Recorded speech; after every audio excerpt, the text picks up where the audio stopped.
Welcome to the Explainer. Today, we're diving straight into the complex chemistry behind coating additives. If you're chasing that ultra-sleek, premium performance you see from industry giants like 𝗦𝗰𝗿 or Dow, you know, the kind of quality you can really showcase in your B2B marketing, you absolutely have to master your surface modifiers. So we're going to take these heavy chemical mechanisms and translate them into a clear, no-nonsense breakdown.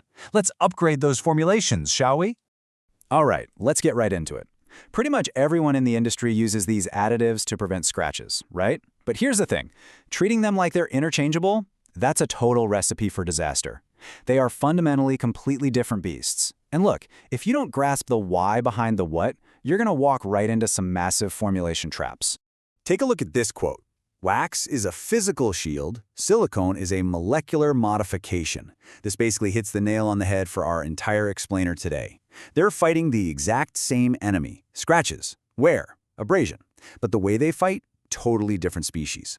One is basically throwing on a physical suit of armor, while the other is literally going in and altering the DNA of the surface. So let's meet contender A, wax, the physical shield. Okay, to really wrap our heads around classic wax emulsions, you got to remember one golden rule. Wax doesn't actually change the coating matrix itself. It's kind of like an escape artist. See, when you apply the coating, it's liquid. But as it starts to dry and the solvent evaporates, the viscosity spikes. Those wax particles suddenly realize they are wildly incompatible with the main resin. So, driven by that incompatibility and their own low surface energy, they are literally pushed right to the boundary between the coating and the air. It's a purely physical migration. So once they actually make it to the surface, what do? Well, if you're using high melting point micropowders, they act literally like microscopic ball bearings. Picture this. An object scrapes across your coating, and instead of digging in, these hard little wax nodes just spin. They convert that harsh sliding friction into smooth, rolling friction. It's honestly a brilliant mechanical defense. And because of that mechanism, wax is just a fantastic multi-tool for formulators. It's your sacrificial layer. It takes the beating so your actual coating doesn't have to. Plus, it's super cost-effective. We're talking maybe a 1 to 2% addition, and bam, you get this incredibly smooth hand feel, excellent lubrication, and a nice little bonus of water resistance too. But, yeah, there's always a but, here is its Achilles heel. Because this bond is strictly physical, continuous wear and tear will eventually strip that shield right off. The protection is temporary. On top of that, those physical particles, they scatter light. So wax is notoriously bad if you're trying to achieve that crystal clear, high-gloss finish. Oh, and if you need to add another layer of paint later, good luck. That wax shield acts as a repellent, completely destroying your recoatability. All right, let's pivot to contender B, silicone, the molecular architect. If wax is our brute force brawler, silicone is the high-tech precision alternative. And unlike wax, which gets squeezed out just because it doesn't fit in, silicone's migration is driven by the laws of physics. Thermodynamics dictates that systems always seek the lowest possible energy state, right? Well, polydimethylsiloxane, or PDMS, has an incredibly low surface energy, so it instantly rushes to the interface to lower the total energy of the whole system. It's incredibly fast. And when it gets there, it doesn't just sit around in a messy clump. Those flexible siloxane backbones stretch out and anchor themselves into the matrix, while the hydrophobic methyl groups stand up perfectly straight, pointing right at the air. Imagine this as a microscopic, highly ordered carpet forming at the surface. That elegant organization is exactly what delivers an unbelievably low friction coefficient. Now here is where it gets truly next level. Specific reactive silicones don't just sit on the top, they lock in permanently.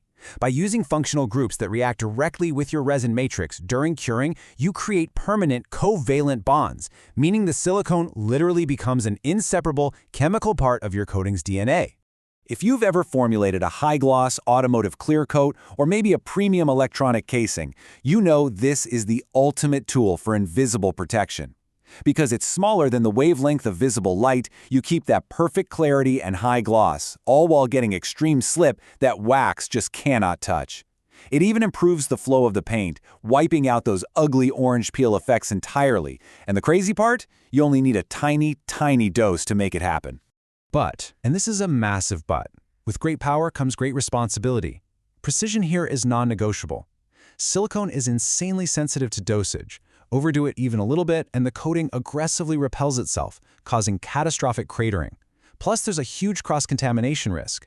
Just airborne traces can ruin a whole production facility. And just like wax, if you don't manage it perfectly, it causes severe recoatability failures. So yeah, it definitely adds complexity and cost. Okay, time for the breakdown. Let's do a head-to-head comparison.